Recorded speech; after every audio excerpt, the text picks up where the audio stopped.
All right, so our group is presenting on prompt today. So my name is Carly Sewell. I'm Brooke Wolf. Emily Smith. Hope Cavanis. And Alexa Diaz. Prompt stands for Prompts for Restructuring Oral Muscular Phonetic Targets.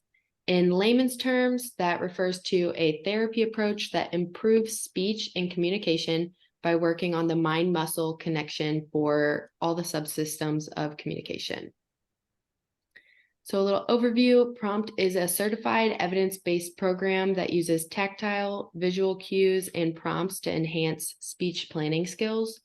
It's used for restructuring the oral muscular phonetic targets, and the hand cues help remind the individual where to focus the articulators to make those speech sounds. Clinicians do need to go through a training program to be certified to use Prompt. So Deborah A. Hayden is the developer and founder of the Prompt Institute. She created Prompt in the 1970s to help children who experience severe motor impairments, and she is currently the research director. Hayden has worked with individuals across the lifespan, and she believes that Prompt can be used on people of all ages. So the theoretical backgrounds and its effectiveness, it is a holistic and tactile kinesthetic approach that incorporates tactile cues, auditory and visual support, as well as visual tactile cues, which is the clinician showing the client the tactile cue, and then the client sees that and can use it on themselves. But it's not a cure. However, it is effective. It can improve the function of communication across all of the domains, but the effectiveness varies between the child because it could depend on their motor system's potential or how early their treatment began, as well as the skill of the clinician. So the conceptual framework. So prompt treatment model focuses on improving the three domains that kind of Brooke just talked about. So the physical sensory domain, the cognitive linguistic domain, and the social emotional domain. So in specific, prompt provides treatment in the physical sensory domain by ensuring that the clients can be understood by others, by refining how they use their articulators or structures, such as their jaw, their lips, or their tongue.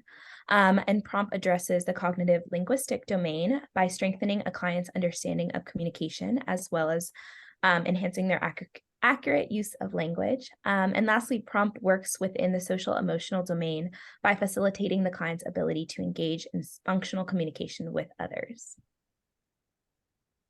And this is a photo that kind of just represents the domains that we just discussed and how they kind of work together. So because Prompt relies heavily on the tactile cues, Prompt works best for individuals who have difficulty initiating and planning motor speech. So clients with apraxia, aphasia, dysarthria will benefit a lot from those tactile cues that send sensory information back to their brain. It also works with those with expressive speech, sound disorders, cerebral palsy, acquired brain injuries, and autism spectrum disorder. So how are targets selected? The speech therapy target should be focused on strengthening the child's weakest domains, which again, we just discussed. This was identified during the global domain evaluation. So the global domain evaluation is an evaluation that looks at, again, physical, sensory, cognitive, linguistic, and social emotional domains. This target should be chosen due to its potential in creating the biggest impact on the individual. It is important to note that Prompt does not select specific phonemes based on typical development, but rather they choose targets that target specific motor movement patterns that facilitate control and production. Okay, so just like with any approach, we're going to have long-term and short-term goals, and these are going to be created to address the individual's weakest domain. The goals here are using the SMARTER format, which is the same as a SMART goal format, with the addition of making these engaging and rewarding for the child or adult. And the goals here are created with those three domains in mind that we touched on. So for the first one, incorporating the physical sensory domain, the clinicians will basically establish 3 to 4 motor phonemes that are going to enhance the child's speech intelligibility and their motor speech control. The phonemes are chosen to create new synergies, which is the mind and muscle connection. And then once these are established, the connections can be used to integrate into forming words and syllables, and then eventually functional lexicon for the client. The cognitive linguistic domain is incorporated by choosing goals that are based around the client's receptive and expressive language goals. So for this example, if our client is working on articles, then we could say the client will use the article A during functional play activities with 80% accuracy, as supported by prompts and visual cues. And then the social emotional domain. So this is creating goals that are achievable with the child, things that they have the physical capability to create. These are relevant and functional words for the child or the adult that they can use in everyday activities and language, because that's our overall goal, is getting them to use functional language every day. Okay, so this is a framework that Deborah Hayden created. And so by my understanding, the motor speech treatment hierarchy is an outline for clinicians to follow or refer back to while using prompt. So this framework is set up in stages. So the 7 subsystems are kind of our tone, breath control, jaw control, the being able to move your lips and your face muscles, tongue, sequencing, and prosody. So it's saying that in order to do all 7 stages, you have to be able to do the first one, and then the second one, and then so on. So the clinician will want to ask themselves questions about the functioning of each subsystem to determine what needs to be worked on first. So you don't really need much materials to utilize prompts. You really just need your hands and then also the knowledge and certification to use it, because it's dependent on the clinician's hands. So, yeah. And prompt should be implemented about 1 to 2 times a week in 30 to 45 minute sessions.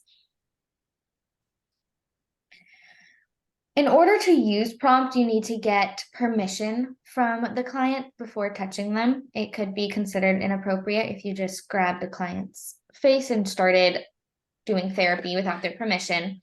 And sometimes you might get resistance when you do have a permission to use prompt, they might kind of back up. So you would just use your hand to stabilize their head.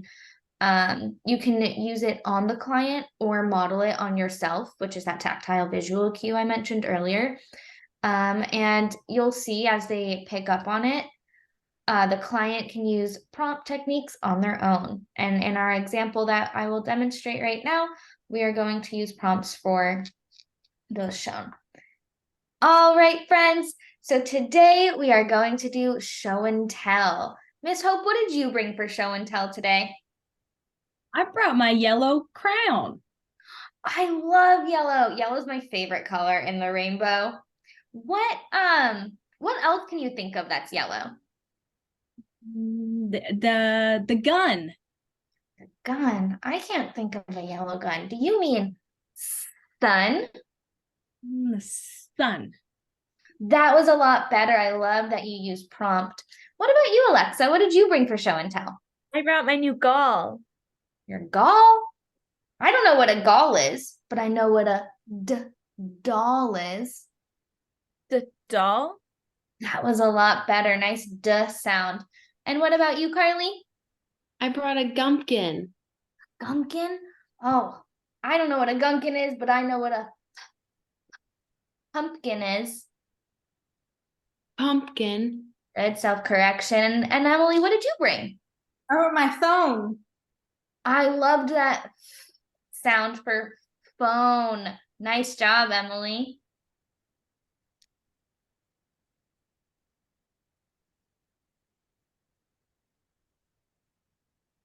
So prompt has several advantages and disadvantages. Obviously, the whole point of it is to improve intelligibility. And the kids really do pick up on the prompts that you give them and begin using them themselves, which is an advantage. And it also improves coordination between phonation and articulation, which can help you achieve that goal of improving intelligibility.